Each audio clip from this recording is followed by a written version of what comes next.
정부가 올 하반기 수출 활성화와 부동산 안정화에 집중하기로 했습니다. 우리 경제가 내년부터 본격적인 회복세에 들어설 것으로 전망이 되면서 경기 반등을 준비한다는 건데요. 역대 최대 규모의 무역금융을 공급하는 등의 정책을 통해 내년 경제 성장률을 2% 중반대로 높인다는 계획입니다. 천재상 기자입니다. 정부는 오늘 하반기 경제정책 방향을 발표하며 내년에는 우리 경제가 본격적인 회복세에 돌입할 것이라고 진단했습니다. 최근 물가가 안정화되고 고용지표 등이 회복하며 올해 하반기부터 서서히 경기가 반등할 것이라는 분석입니다.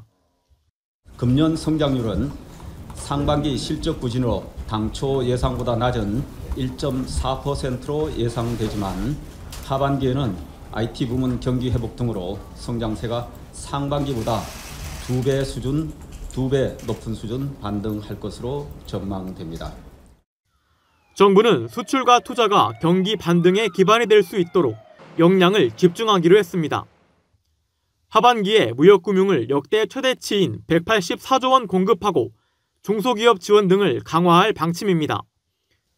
올해 350억 달러 해외 수주 달성을 목표로 전략적 공적 개발 원조 등을 통해 대형 수주와 발주를 지원하기로 했습니다.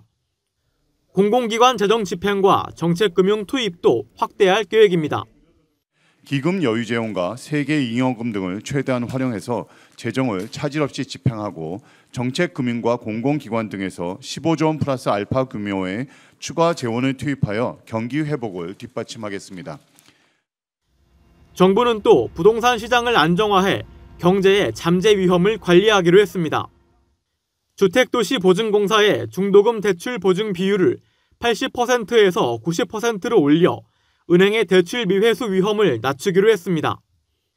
임대업 이자 상환 비율을 낮추고 개인은 총부채 원리금 상환 비율 대신 총부채 상환 비율을 적용하는 등 대출 규제를 완화하기로 했습니다. 종합부동산세 공정시장 가액 비율을 기존 60%로 유지해 세부담도 낮추기로 했습니다. 아울러 정부는 경제 체질 개선이 필요하다며 하반기에도 연구개발 강화, 노동 등 3대 개혁을 가속화하겠다고 밝혔습니다. 머니투데이 방송 천재상입니다.